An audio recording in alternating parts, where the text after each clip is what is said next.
HOA Karen tried to control my lake, but she never knew. I was the owner all along. It started with a knock on my door, a smile that felt too sharp, and a clipboard full of rules I never agreed to. She said the lake behind my house belonged to the community, that I needed permission to use my own dock. I almost laughed, but something in her tone stopped me. She wasn't asking. She was claiming. And that's when I realized. This wasn't about the lake at all. It was about power, and she had just picked the wrong neighbor to fight. Welcome back to HOA Secrets Uncovered. I'm Jake. Just an ordinary guy living in Lakeshore Estates, a quiet neighborhood that's anything but peaceful. I moved here for calm mornings and calm water. But instead, I found an HOA president who thought she ruled everything, even what I already owned, and that's where this story begins. It began that morning.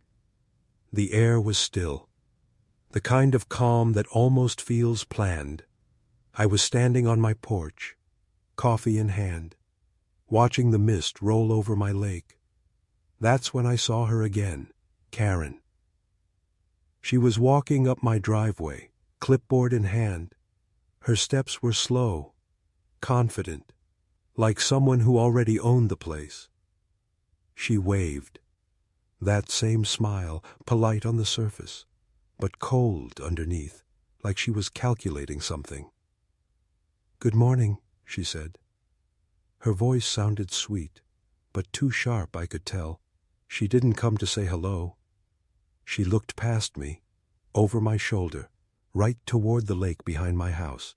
"You know," she said, "the lake behind your property is actually part of the HOA common area." I blinked. Common area? The lake?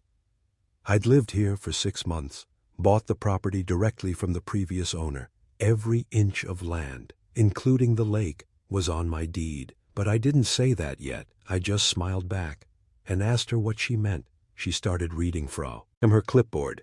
Something about community access rights, maintenance fees, and mandatory HOA membership for lake-adjacent properties. I let her talk. Her tone made it sound official, but her eyes kept flicking toward the water, like it wasn't about paperwork, it was about ownership. When she finished, I said calmly, "I appreciate the information, but I think there's been a mistake." She tilted her head, that kind of look people give when they don't believe you. "Oh no," she said, "there's no mistake. We manage the entire lake area." Her smile widened, and something about it felt wrong, like she knew I didn't know something, or she thought I didn't. I asked her for a copy of the HOA map. She said she'd get back to me. Then she started taking pictures of my dock. "Just documenting," she said. "Standard procedure." I didn't stop her. I just stood there, watching her angle her phone like a detective. It was a strange feeling, standing on my own property, being treated like a trespasser. When she left, I felt uneasy, not angry yet, just uneasy, like a storm that hadn't formed but you could smell it in the air.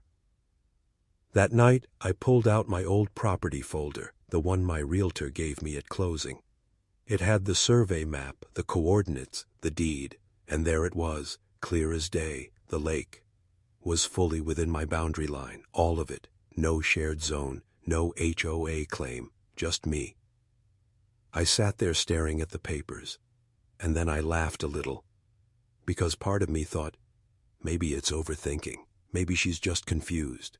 But then, the next morning, I found a letter taped to my door, the HOA seal on the top, printed in bold letters.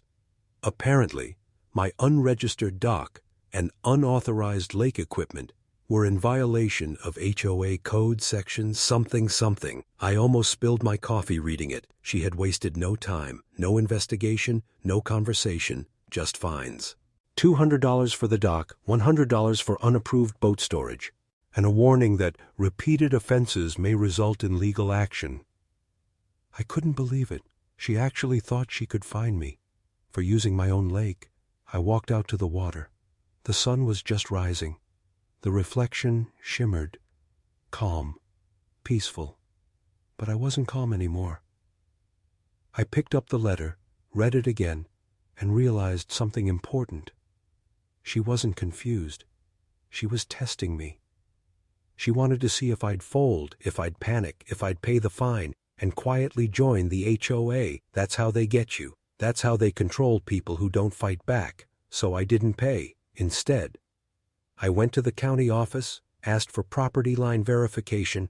They pulled the same documents I had and confirmed it right there. The lake was private, legally mine, no HOA jurisdiction. When I left the office, I smiled. But it wasn't a happy smile. It was the kind of smile that knows something's about to get interesting, because now I had proof. And she didn't know I had it. I went home and waited. Didn't call her. Didn't reply to the violation notice. I just waited to see what her next move would be. A few days later, she made it. I woke up to find two strangers standing near the edge of my dock. They were wearing HOA badges, holding measuring tapes, taking photos again. I stepped outside and asked what they were doing. They said they were inspecting the property boundary for HOA compliance. I told them politely to leave. One of them said, "We have authorization from the board president." That was it. Karen had gone too far. I told them they were trespassing, and if they didn't leave immediately, I'd call the sheriff. They left after a few awkward looks, but not before muttering something about me being uncooperative. That night, I saw Karen again, walking her dog by the lake, pretending to ignore me, but she kept glancing at my house, that same fake smile, like she'd already won something I didn't know about. I stood there in the dark, watching her silhouette against the water, and I couldn't help but wonder, what was she really planning? Was this about me?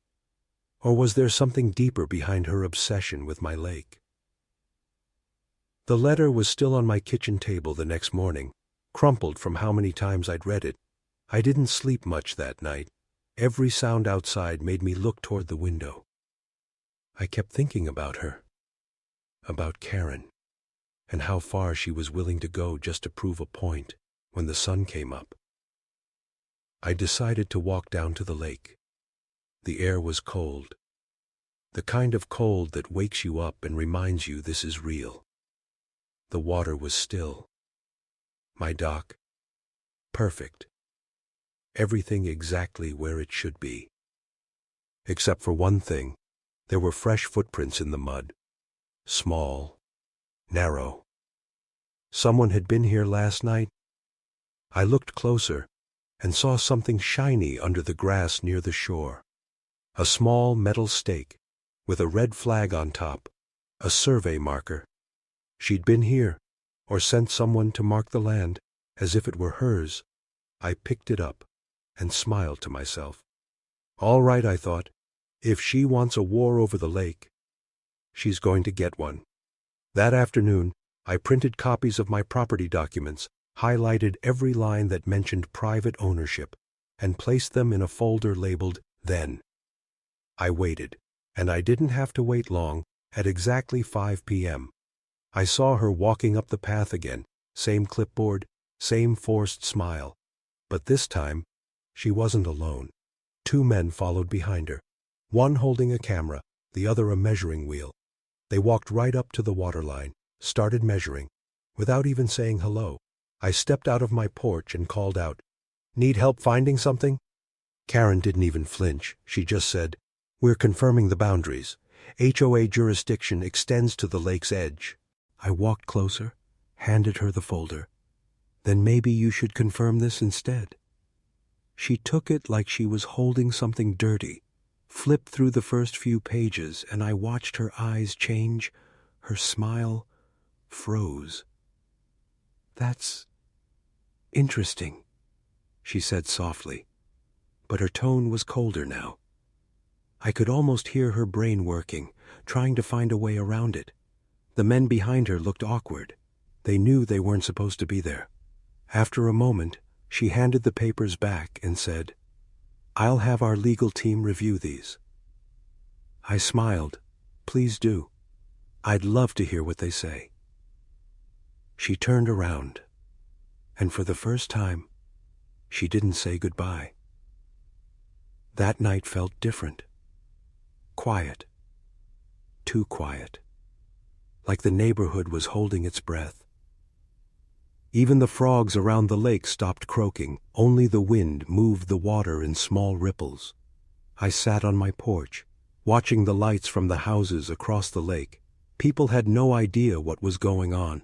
They just saw her as the friendly HOA president, always hosting meetings, always protecting the community. But I knew better. Behind the smile was something mean, something that needed control to feel alive. The next morning, I woke up to find a new letter in my mailbox. This time, thicker. Folded in an official envelope, I opened it slowly. Notice of mandatory hearing. HOA Compliance Committee. Apparently, I was now under review for refusal to cooperate with community standards. They wanted me to attend a hearing in the clubhouse to resolve the issue amicably. I almost laughed. A trial for owning my own lake? But then I thought, fine, let's play this out. The day of the meeting. The parking lot was full. I could see her silver SUV parked right in front. She was already inside, no doubt waiting for her victory. The clubhouse smelled like lemon cleaner and power trips. I walked in, and every eye turned. Toward me, Karen sat at the end of the table, HOA banner behind her, that same clipboard in front of her like a weapon. "Thank you for attending," she said, her voice sugary and fake. I nodded. Wouldn't miss it. They started talking about community rights, shared access, and lake maintenance responsibilities. I let them talk until one of the board members said, "If the property is indeed private, we can't enforce HOA codes." Karen cut him off, her smile cracking. "Well, that's still under review."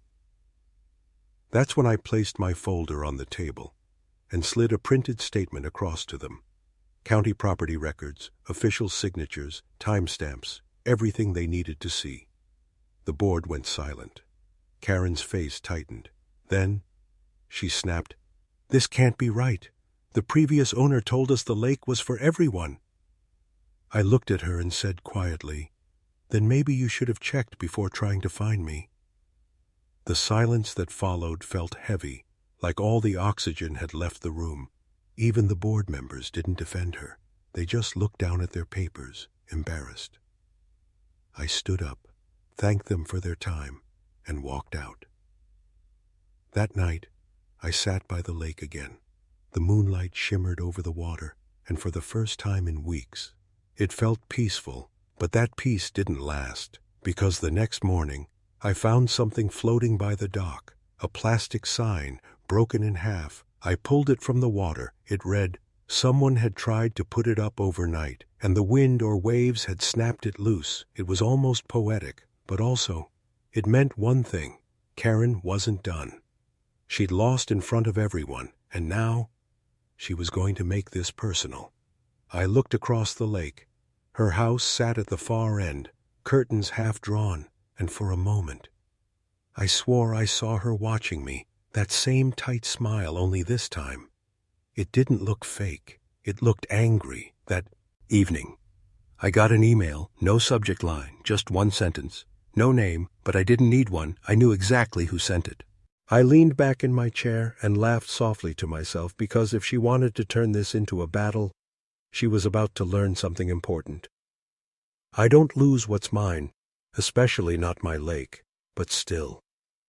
A thought lingered in my head as I looked out the window at the water reflecting her porch light. If she's willing to break rules just to claim control, what else is she willing to do now that she's lost it? The email kept replaying in my head. This isn't over. No greeting. No signature. Just those 3 words. I stared at the screen for a long time. The glow of the monitor lit up my living room. Outside, the lake was still, too still. It was like the whole neighborhood knew something was about to happen, but was pretending not to. I closed the laptop, locked the doors, and tried to sleep. But sleep didn't come easily that night. Every sound made me twitch. Every creak in the walls felt like a whisper. At one point, I thought I saw movement outside, a shadow crossing the yard, but when I looked, nothing. Just moonlight on the water. The next morning, I found something new. A notice pinned to my mailbox. No envelope, no name. I sighed, shook my head. She really didn't learn. I took the paper down and walked back to the lake. That's when I saw it, a freshly planted sign near the tree line, white letters, bold red border, Community Lake, access for HOA members only.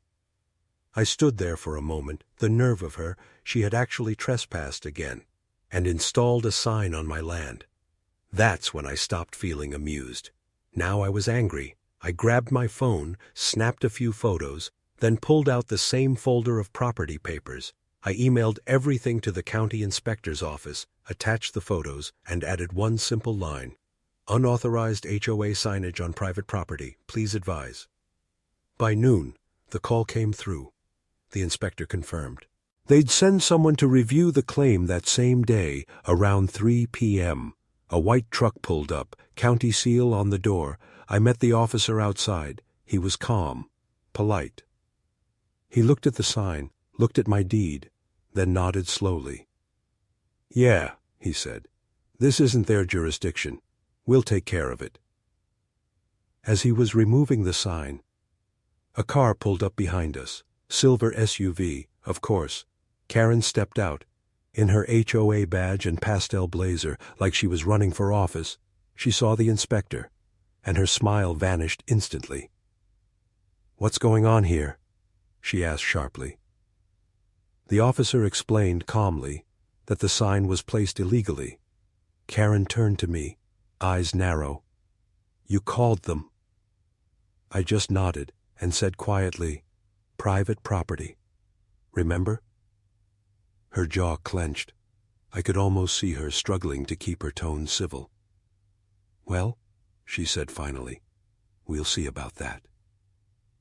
And just like that, she got back into her SUV and drove away. That night, I thought it was over again, but I was wrong. Because at 2:14 a.m. I woke up to a noise outside, soft splashing, like something being dragged across the dock. I got up, looked through the window, and froze. There was a flashlight beam moving across the lake, someone out there, in a kayak. I stepped outside quietly, heart pounding. The figure turned for a moment, and I saw her face. Karen. She was inspecting something near my dock and writing on her clipboard. In the middle of the night, I shouted across the water, "What are you doing on my lake?" The flashlight swung toward me, then went dark. A moment later, I heard the paddle splash faster, and she was gone. I stood there in the dark, barefoot on the cold wood, listening to the echo of the water. I didn't know whether to be angry or worried. That kind of obsession wasn't normal anymore. The next day, I went to the HOA office. It was in the same clubhouse where they'd humiliated themselves before. Only this time, no smiles, no greetings. I found Karen sitting at her desk, typing something furiously. When she saw me, she froze. I placed a photo on her desk, her on the lake, flashlight in hand. Her eyes flicked down, then up again. That's trespassing, I said. Next time I'll call the sheriff. She tried to laugh it off. Oh, come on, Jake. I was just checking the drainage line. It's community property after all. Except it's not, I said, and pointed at the photo again. This is the last warning. For the first time, she didn't have a comeback. She just sat there, silent, as I walked out. But the strange thing is, after that day, she didn't stop. She changed tactics. Passive-aggressive notes started showing up on my door, little reminders about neighborhood unity, community spirit, and cooperation expected of all residents. And sometimes I'd catch her watching me from her window, her dog leash in one hand, her phone in the other, always pretending not to see me. It was like psychological warfare now, the smiling kind, but I wasn't going to play defense anymore. I spent the next few evenings working on something. I dug through public records, old maps, and found something fascinating. The lake wasn't just mine. It had been built by the original owner, long before the HOA even existed. That meant it wasn't just private. It was exempt from all community zoning codes. I had leverage now, real leverage. So the next weekend I decided to invite the entire neighborhood over. Lake Day, I called it. Open BBQ, music, kids swimming. I put up a new sign at the entrance. And you should have seen her face when she walked by. Karen stood at the end of the street, watching everyone laugh and eat, watching her controls slip away. She tried to call someone. I saw her yelling into her phone. But nobody came. Not the police, not her board members, not her fake allies, just her standing there alone. The perfect picture of a queen without a kingdom. That night, I thought maybe she'd finally give up, but when I woke up the next morning, there was something new on my porch, a plain white envelope, inside, a single photo.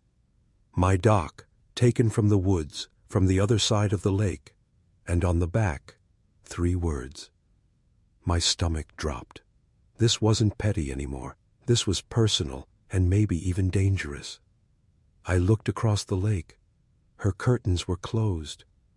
But I knew she was there, watching, and for the first time, I wondered, was this still about HOA rules?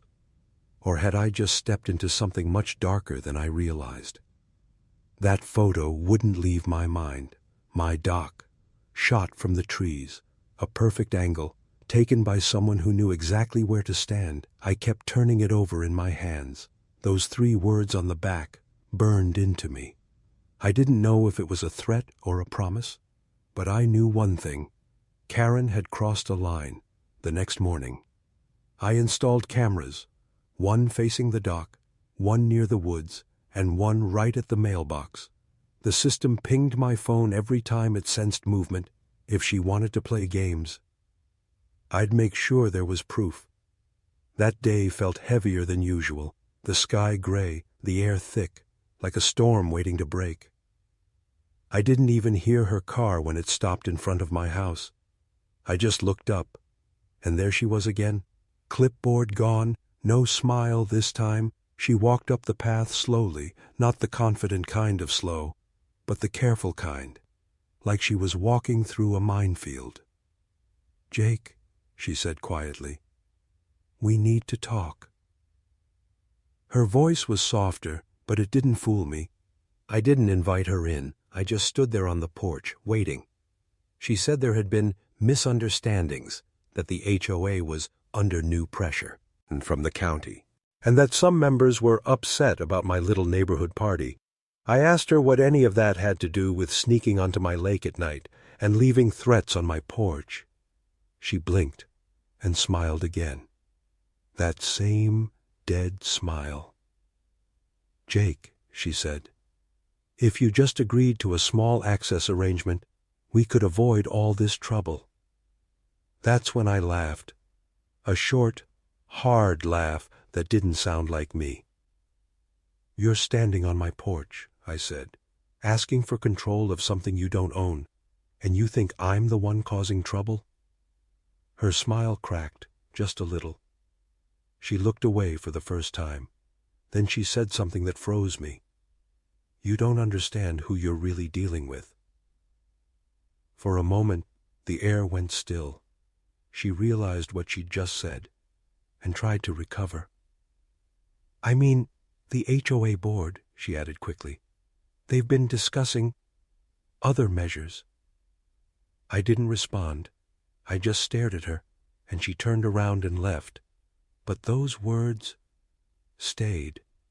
Who I was really dealing with.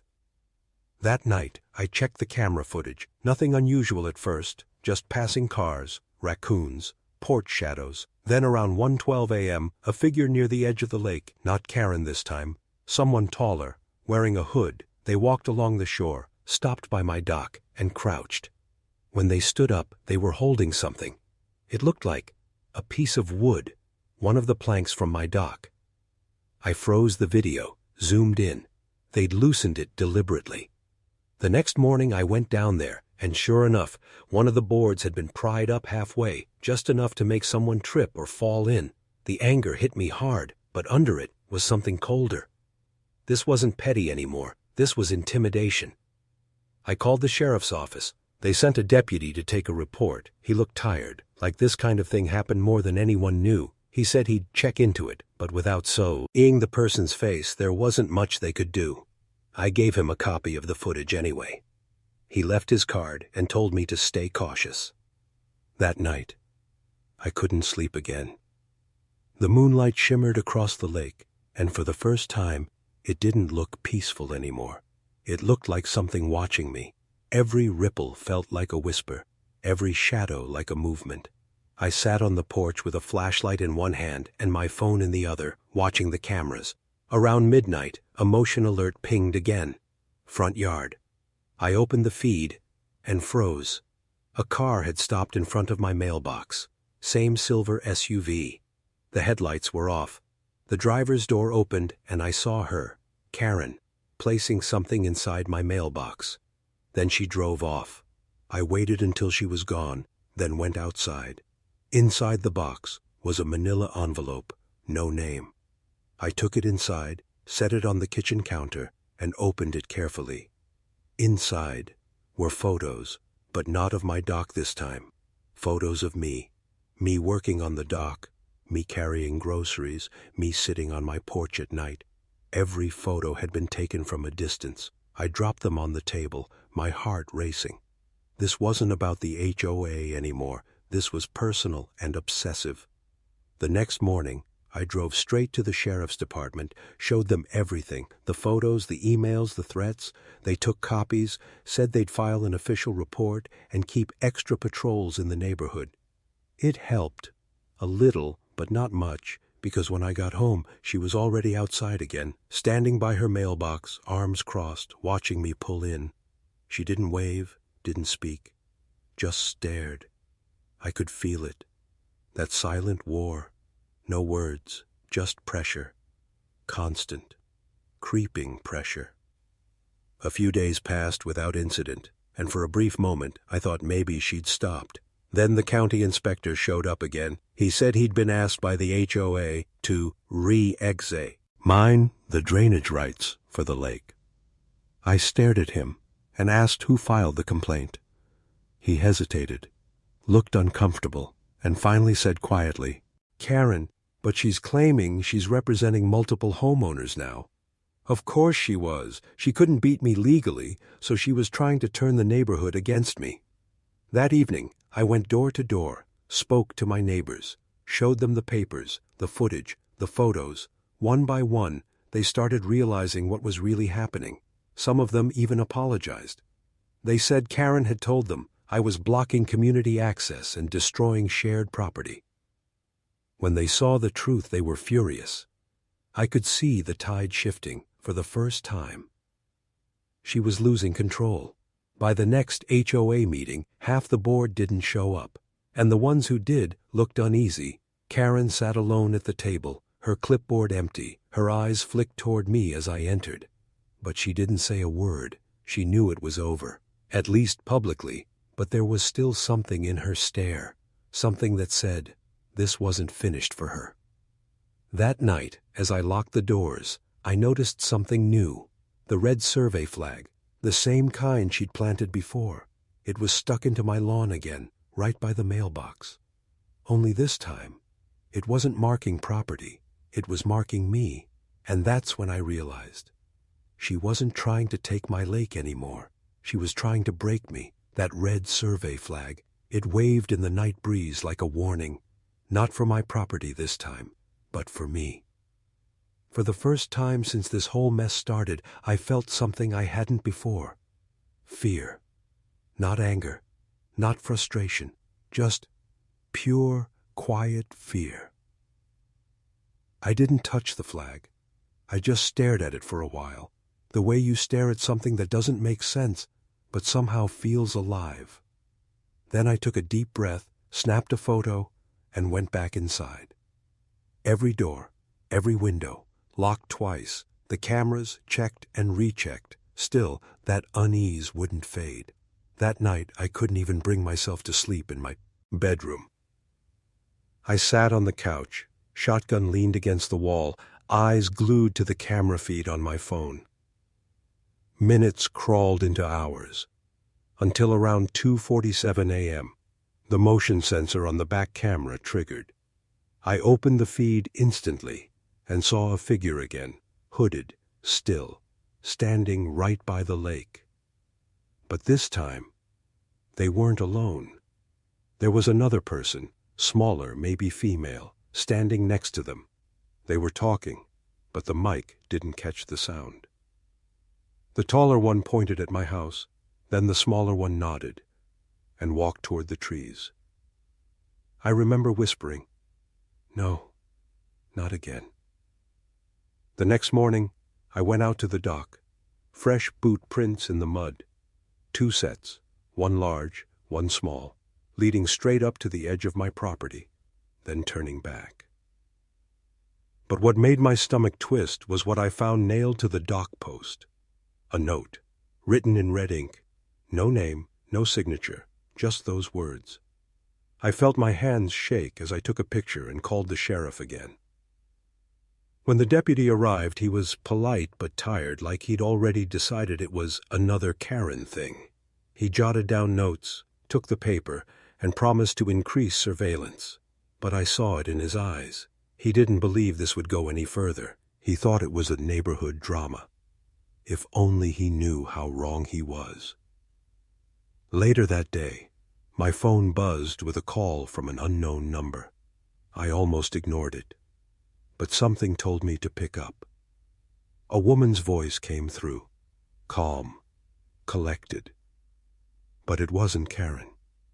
"Mr. Miller," she said, "this is Detective Avery. We've been reviewing your reports." My breath caught. Finally, someone who sounded serious. She said she'd been assigned to investigate a series of harassment complaints, mine included. Apparently, I wasn't the only person who'd reported strange incidents linked to our HOA. That got my attention. I asked her if Karen was involved. She paused. Then she said, "Let's just say, we've had her name before. We went over everything, photos, the videos, the notes. She took her own pictures and copies of the footage. Then she said something that made my stomach twist again. You said she mentioned you don't know who you're really dealing with, right?" I nodded. She sighed. "Because this isn't just one woman with a grudge.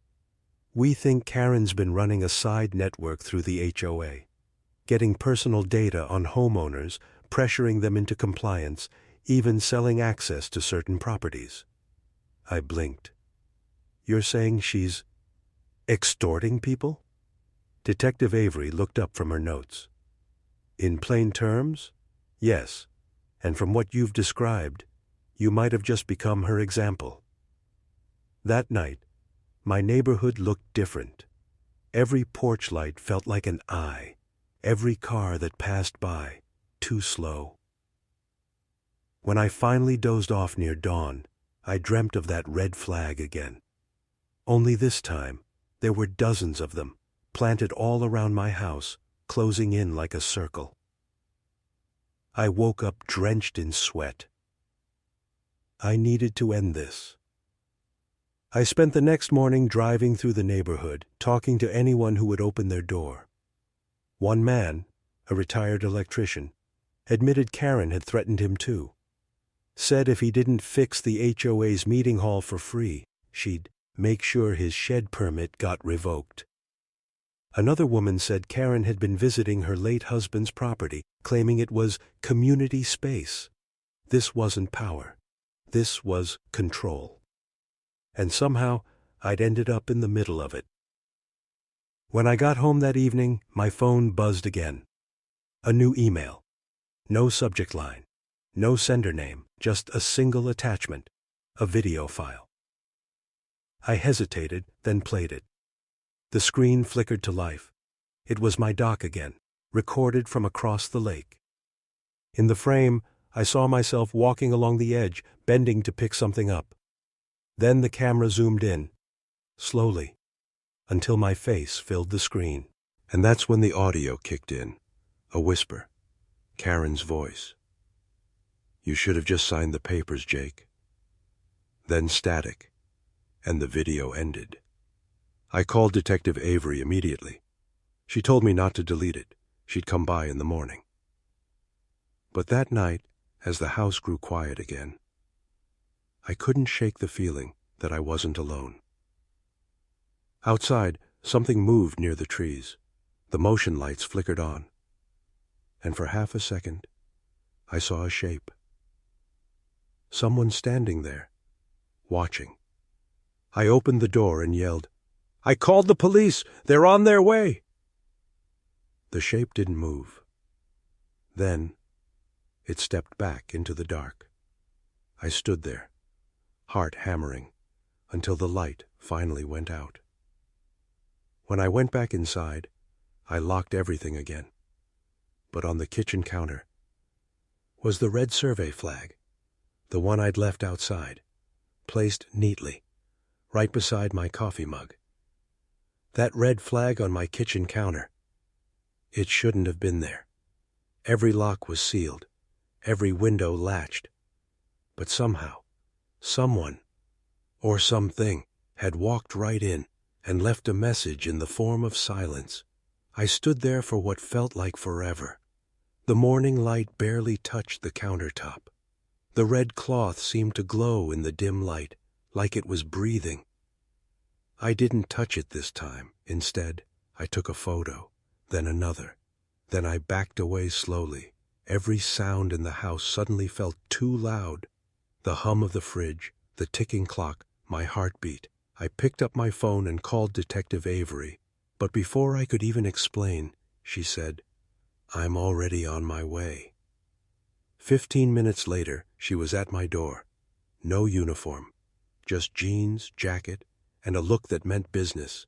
She scanned the flag, then the locks, then me. "You're right," she said quietly. "They were inside." I felt my throat tighten. How?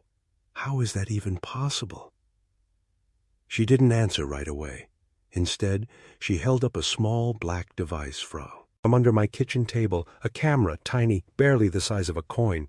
"Whoever's doing this," she said, "they've been watching you for a while." She made a few calls, set up temporary surveillance, and told me to stay elsewhere for a night or two. But I refused. This was my home, my lake. I wasn't leaving again. She sighed. "All right. Then promise me you won't go near the water after dark." I nodded, though deep down I knew that promise wouldn't hold, because I had seen something in the footage she showed me before leaving. Something she hadn't noticed, in the reflection of the lake. A figure watching from across the water, and right beside it, a faint light, the shape of another red flag. That night, the storm rolled in, wind howled through the pines, rain hit the glass like pebbles. I sat by the window, shotgun within reach, watching the trees dance in the dark. The lake shimmered every time lightning flashed, and for a moment, I saw her, Karen, standing at the far edge of the dock, umbrella in one hand, clipboard in the other. I blinked, and she was gone. Maybe it was the storm. Maybe it was fear playing tricks. But the next lightning flash showed something worse. The flag. It was back. Stuck right into the mud this time. With a note attached. I ran outside despite the rain. The mud swallowed my shoes as I reached the dock. The note was soaked, but I could still read it. No address, no time, just that. I almost laughed. She was holding a meeting after everything she'd done. But the part that chilled me wasn't the threat. It was the handwriting. It wasn't Karen's. It was the same jagged, looping script as the first message, the one nailed to the dock. Someone else was involved now, and they wanted me to show up. By morning, the storm had passed. Detective Avery came again. I showed her the note. She studied it, frowning, then said, That handwriting. We've seen it before. I leaned in.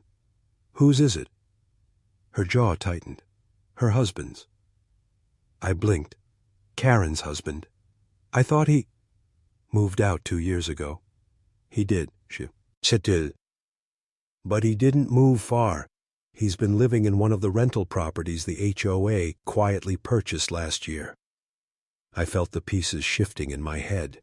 Karen's obsession with control, the surveillance, the threats, the lake. What if, I whispered, it's not just her? That evening, I decided to attend the meeting. Avery begged me to let her team go first, but I told her I'd stay out of sight. Just watch, record, nothing more. So I parked a block away and walked the rest. Every porch light flickered in the mist. Every sound felt heavier than it should. When I reached the HOA building, the old community hall, I saw the glow of lights inside, voices murmuring, one of them definitely hers. I crept closer, peered through the narrow window. Karen sat at the head of a long table, but she wasn't alone. 5 other people sat with her, all from the neighborhood, all smiling that same fake smile. In front of them lay files, photos, maps of properties, and a printed deed of my lake. My stomach dropped. Karen tapped the papers. He doesn't know what we've done, she said, her tone smooth. He still thinks he owns it. Once we finalize the transfer through the Community Restoration Fund, it'll all be official. The man beside her, her husband, nodded. Then we sell it, split the profit, and he's left with nothing. The others laughed softly, like it was all just business. I recorded everything, every word, every face. But then, Karen looked up, straight at the window, straight at me. Her smile stretched wider, as if she'd known I'd be there. "Mr. Miller," she called softly, "you should come in. We were just talking about you." My heart stopped. I stumbled back, nearly slipping in the mud. Lights flared on behind me. Headlights. Another car pulled up fast, blocking the road. And as I turned to run, I saw them, 2 figures in dark jackets, step out of the car. The rain began again. The wind carried her voice through it, calm, confident, mocking. "You really thought owning the lake meant owning the power, didn't you?" I ran, through the rain, through the dark, through the sound of footsteps behind me, until I reached the dock, and there, under the storm clouds, stood another red flag, freshly planted. This one had a tag, with my name on it, the flag, with my name on it. Fluttered in the storm like it was alive. The wind howled, thunder cracked, and my heart was beating louder than both. I stared at that little red cloth, soaked in rain, pinned to the edge of my dock, as if someone had declared war on me. I took one step forward, then another. The mud sucked at my boots. Lightning flashed again. And for a split second, I saw someone standing on the other side of the lake. Still, watching, I shouted, "What do you want from me?" No reply, just thunder, and ripples moving across the black water. I turned back toward my house and froze. Karen was there, standing on my porch, umbrella open, rain bouncing off it like bullets. She looked calm, too calm.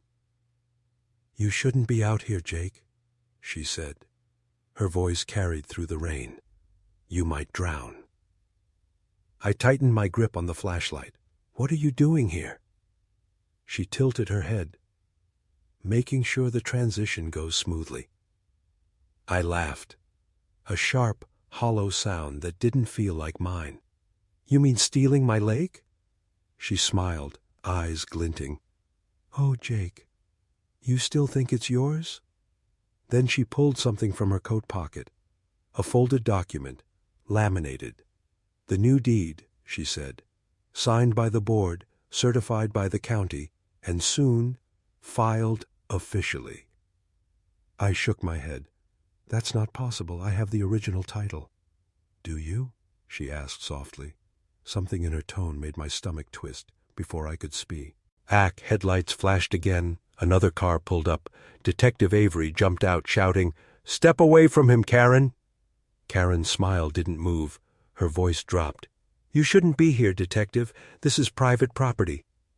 Avery aimed her flashlight. "Not anymore. We know everything. The fake transfers, the data theft, the bribes." Karen's husband appeared behind her, stepping out of the shadows, rain streaming down his face. "You have no idea what you're getting into," he said.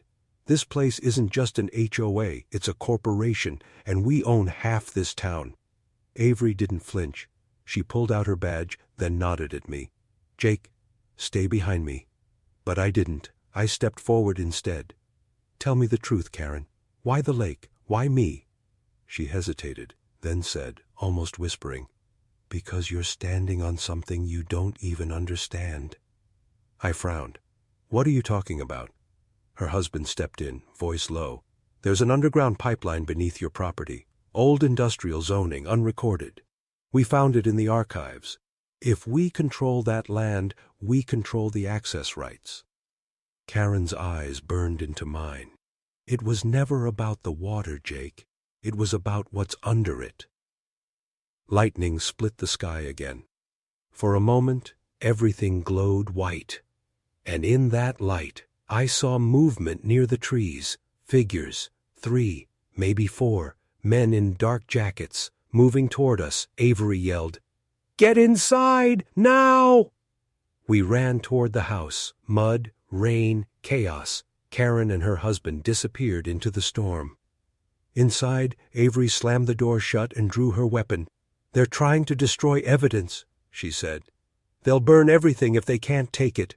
My hands were shaking. "This can't be happening. It's just an HOA." She gave me a look. "Not anymore. You've been sitting on a gold mine, and they know it."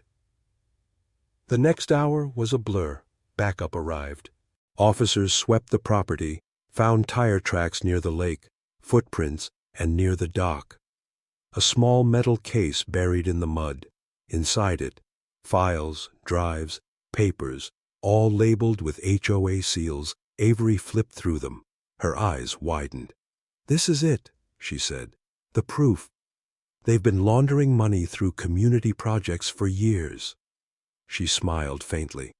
For once, the lake really did save someone. Days passed. Karen and her husband were arrested. Half the board resigned. The HOA dissolved under investigation. And me? I finally had peace, the kind of peace that feels quiet, but never truly calm.